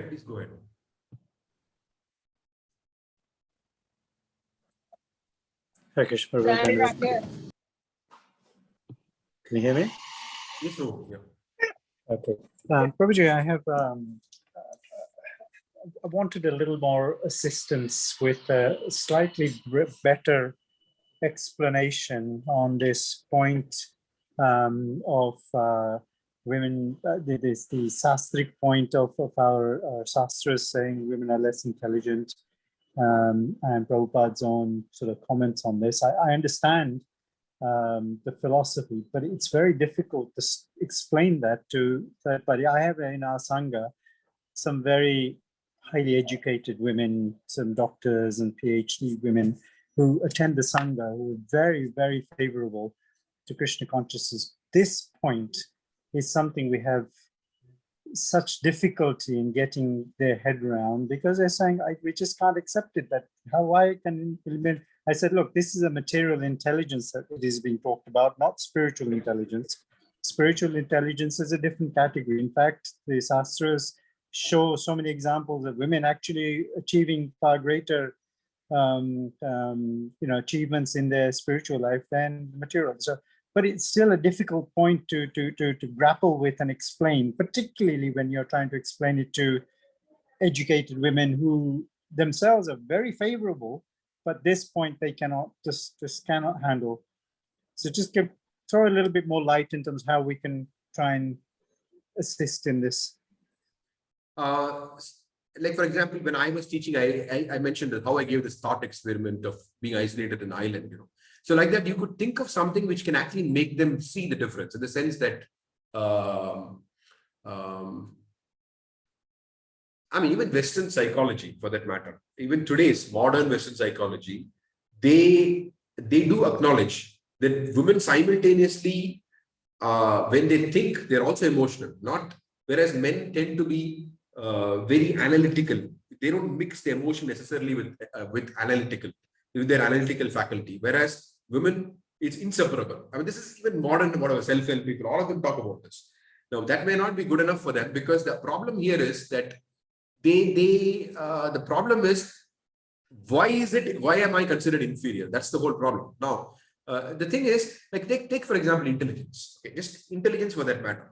Like I used to teach, I have a master's in astrophysics. I've studied a master's in astrophysics course while I was in the university. Now, that's a very good qualification. But when I have taught school students, like when I came to Mayapur or other places, when I've taught school students, high school students, I have noticed that sometimes there are students in my class who can solve a problem faster than me. Can solve a problem. I may have a greater qualification. So when that happens, I always make it a point to tell them, see, if they're devotees, I make it a point. This is what Prabhupada is saying, that some people are more intelligent than others. Although I have a greater qualification than you, but you're more intelligent because you're able to solve this faster than me. So this is a fact of life, that people are going to be more intelligent than you and people are going to be less intelligent than you. This is just, this is just how the world is. Everybody is not equal. The problem is that there's this whole misconception that everybody is born equal. Everybody is not born equal. Some people are born with more intelligence, some people are born with less intelligence. It's not that if we train ourselves, we can become as intelligent as anyone else. Like I remember people would always tell me that... Just to bring you back a little bit on that. Sorry for interrupting you. I think the point is not the general statement of intelligence, people in general. It is the generalistic categorization of women being less intelligent than men. It's the kind of the sexist division, not the general. Yes, of course, within men, everyone will accept some are less and some are more as a general categorization, but this division of men and women being a hard and fast declaration is where the problem lies. No, when the scriptures speak like, they only speak in general, but in Vedic culture, they only speak in general terms. They don't speak for all classes of people. It's not that every woman is less intelligent than every man. No way. There are women who are more intelligent than men also. There's no doubt in that. But when they speak in terms of generic terms, not for every particular case scenario. It is not absolute. For example, Krishna himself, right? They sometimes for emphasis, they state it. Like, for example, Krishna says, everything is carried on by 3 modes of material nature. Later on, he says, there are 5 factors of action. This is typical Vedic style of presentation. For example, it says, okay, you cannot touch the stool of an animal. Very strongly it speaks about. But cow dung is an exception. So like that, Vedic culture has exceptions for everything. So in general, they just speak. So it's just a generic statement. It's not that every woman is less intelligent than every man. Okay, usually one example I often give is that, which again is controversial. I think John McEnroe, because I used to play, I used to watch tennis before. So John McEnroe, guy who was a famous tennis player, he got into a controversy because he states this. Even today, when lawn tennis is played, they play 3 sets for women and 5 sets for men, right? Why do they do that? And it's not possible for the best women's tennis player to beat the best men's player. It's not, does not happen. Neither is it possible. But then they accept it. Why do they accept it? Because I mean, they accept it without actually thinking about what actually it means. It actually means that men have much more stamina than women. That's all in general. But it's not that the top woman, lawn tennis player may be able to defeat me because I don't know how to play, or even if I know how to play, still she may be able to defeat me. But that does not mean that she can defeat the best player in tennis. So that's how we. I mean, I don't know what to say. I don't know if I try to explain it properly to you. Is that okay? The best of the categories, we consider the best among the categories, then it's very difficult to match them. In tennis, I'm talking about. Physical endurance. Okay, let's put it like this. What is it?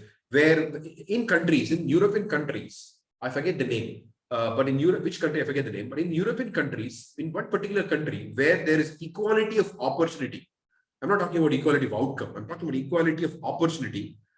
The more there is equality of opportunity, the more there is disparity in the outcome.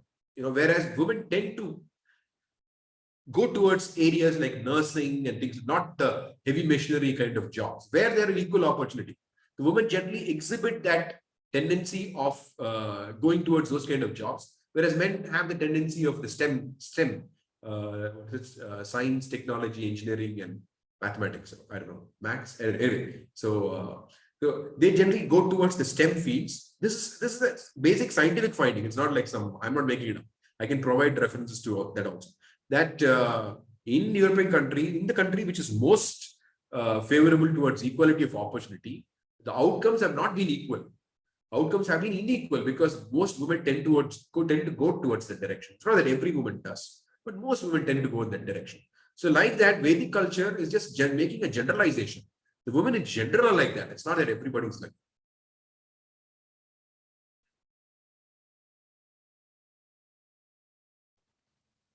that. Hare Krishna. Shailish Govinda Prabhu, is it okay? Yes, Prabhu. Thank you for that explanation. Can I ask a slightly variant question as well, if I may? One other point, we assume, of course, pure devotees are faultless. However, we also have examples.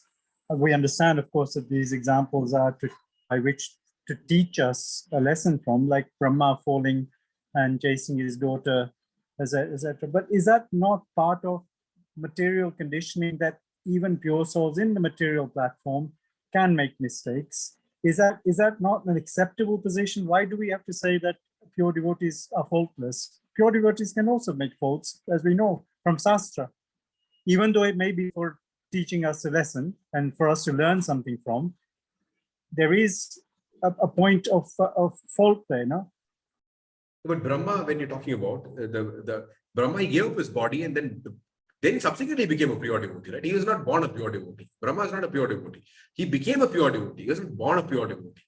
So yes, in general, the point is that you're talking about what is it? Pure devotees making mistakes as a point of learning for us, right? But the problem is that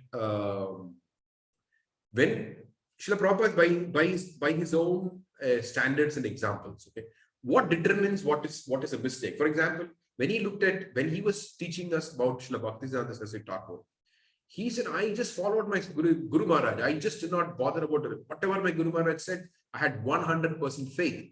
So this idea that the pure devotee may make some mistake for us to learn is not coming directly from proper teachings, at least once they manifest. For example, the problem, I understand, this has to be split up into two different sections of their life.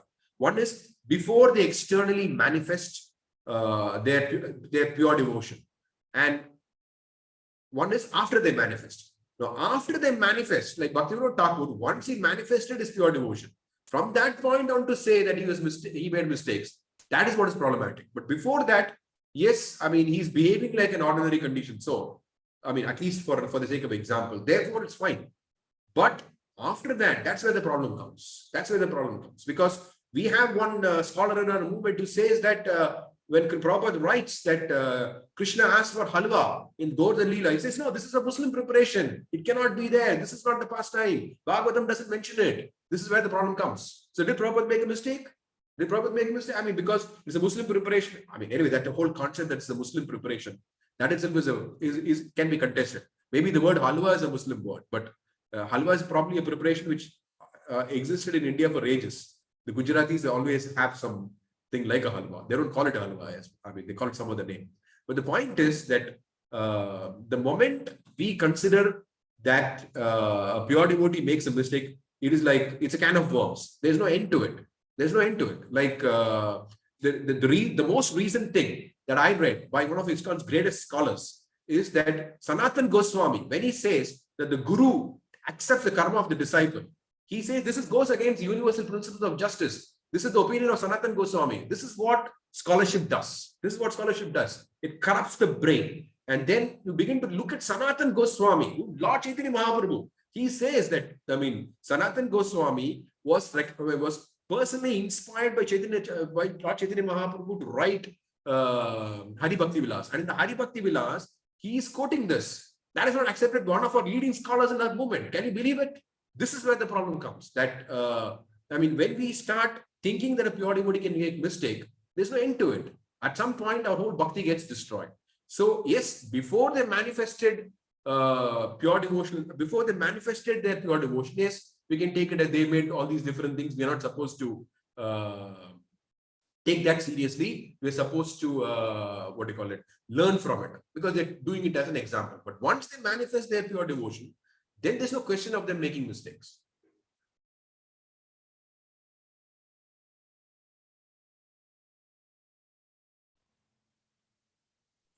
Okay, I'm really sorry. I'm laboring this point a little bit, and it is not because I have a controversial mind. I just have a mind that needs answers, so we can answer these questions to. I really appreciate it. I really appreciate it because I like those kind of questions. So please go ahead.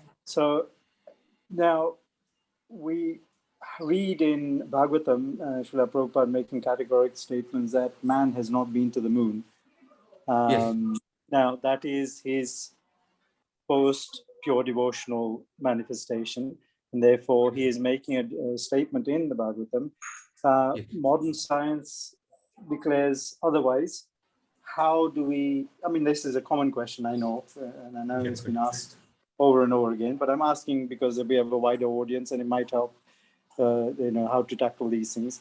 How do we deal with such matters there? There people could criticize from the material perspective that Prabhupada has made a mistake. Now, yes, there's a whole sort of a conspiracy theory of whether man's actually been on the moon or not, but putting that aside, modern science tells us man has been to the moon, or at least has gone into space. And it's largely unrefutable. And, you would be sidelined if you say, no, man hasn't been in real terms in the material world. How do we deal with that situation? Okay, first let me, Prabhupada at one point, his general position on it was the scriptures say that moon is a higher planet. So if moon is a higher planet, you need higher qualifications to go there. This is scriptural verdict. So because scripture says it, we accept it as it is. Like when Purushottam Prabhu, his personal secretary, had a problem when he left, or before he left, when that famous incident that we study that in the Leelamrita incident where Yamuna Das is cooking in the kitchen, and I will come to that. But there in that particular instance, he says he can disbelieve me, but how can he disbelieve what the scripture is saying? So Prabhupada is very emphatic that because the scripture says that you cannot go to a higher planetary system in this body without qualification. They're not the material qualification. You need to be qualified to go there. You cannot go. That is the basis of his argument. So at one conversation, he concedes, if they have gone to the moon, it is like if you have come to Earth and you've landed in a desert. You have not seen the whole planet. You are not being given access to the whole planet. You're being given access only to the desert part of the planet. That's it. So that Prabhupada is very consistent. This is not the moon. What they have seen is not the moon. That is a position we need to uphold. The sense that this is a very I don't know how to put it. This is a very reasonable explanation which Prabhupada gave. Even if they've only gone to this. Because scriptures, forget about Bhagavatam, there are other scriptures which describe the residents of, because we have not read the descriptions of a moon planet, therefore we may not be fully aware of what the moon is about. But there are scriptures which describe what the moon planet is, the Somarasa, and all kinds of descriptions there of the moon planet. And so the proper basic point is, where are those inhabitants? Why didn't they see them? So if they didn't see them, it obviously means they haven't been given access to that realm at least. And recently someone sent me a clip. It is some modern, I'll post a clip on the, Q&A, where they go into some place and suddenly once they enter into some tree, they're flying in the sun, they pass a tree, then they open up with a whole different world. Before the tree, it's some other world. So like that, there could be realms that are completely locked from human entrance. And Prabhupada had a very simple reason for this. He said that the Vedas say that the world is made to be inhabited the world is made for living entities. That means there are living entities everywhere. There are living entities everywhere. And just like he said, just to go from India to America is such a big problem because there's immigration department. And he said, do you think that they will easily allow you to enter their planet without being checked, without them making any effort to check you? Definitely they'll do it. So this whole thing is coming from the argument that Prabhupada is using is coming from the Vedic arguments. Now, regarding the moon landing, regarding the conspiracy theories, I myself have studied a few of them. And Sadaputta Prabhu, in his book, Vedic Cosmology and Astronomy, this is one of the first books that I studied when I took to Krishna consciousness. I studied almost 30 years ago. There he makes a very clear argument that when the moon is landing on the surface, when the rocket is landing on the surface of the moon, it is not creating a crater. Although the astronaut's footprints create a 3-inch crater, a 3-inch impression. But when the whole big rocket is landing on the moon surface, there's no crater under it. He said, this seems very incomprehensible. How can there be no crater in it? I know that there is for every evidence-based argument, there is also an evidence-based counter-argument. I know that there may be an evidence-based counter-argument, but there is also an evidence-based argument.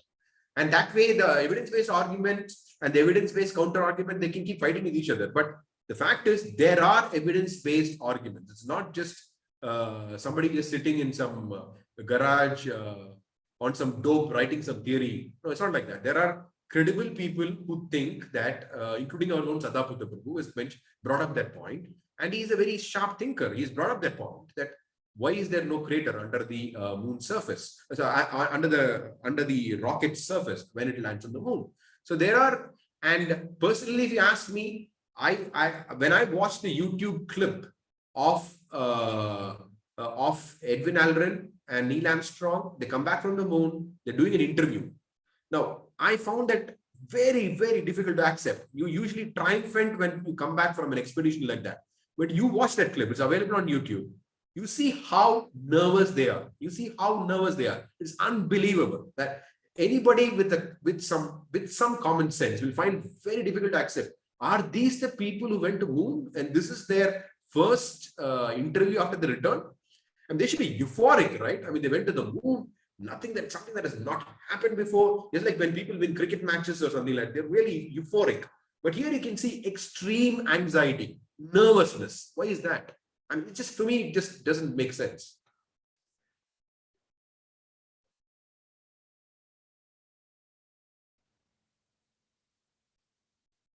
That's I like that answer, Prabhu. Actually, the best of all of these is where you land in the desert. That's a perfect way of looking at it. Obviously, if you've got a 50 square meter range, and you've managed to land in the middle of the desert, that does not represent the whole planet, and that's actually probably the most consistent argument that we can use that counters any, because otherwise conspiracy theories plus and minus, you can go back and forth, you'll never get anywhere. But that is actually a good way of looking at it. So I like that answer. Thank you. Yeah. Also, I mean, like, for example, let's take, for example, Darwinism. Okay. In Darwinism, you have these Discovery Institute scientists. They're all very credible scientists. Some of them are teaching in prestigious universities. So there, Stephen Meyer makes this point. That's where I quoted the same thing, that regarding evolution, for every evidence-based argument for evolution, there is also an evidence-based counter-argument. So it's not like one of these conspiracy theories where one set is provided with scientific evidence, the other is not scientific evidence. It's just something which is what do you call it?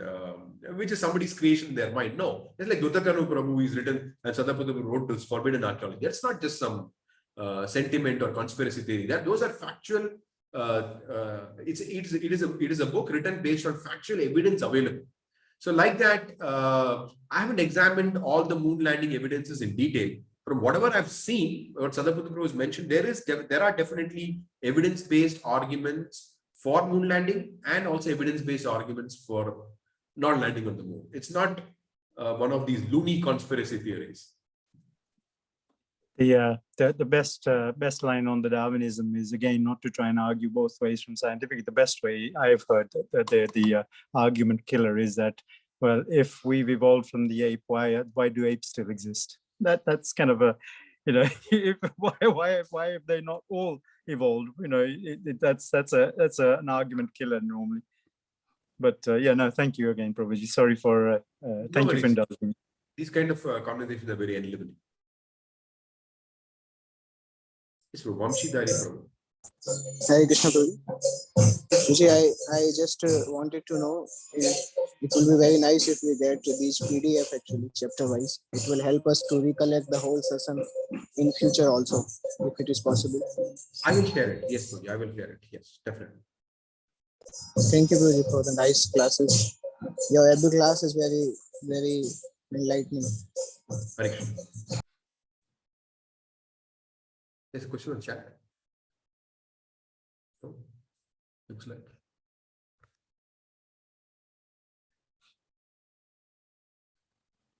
It's a comment. Many people in USA also believe that man did not go to the moon. Yes, that's true. It's like you need visa to go to another country, you need certain qualification to enter.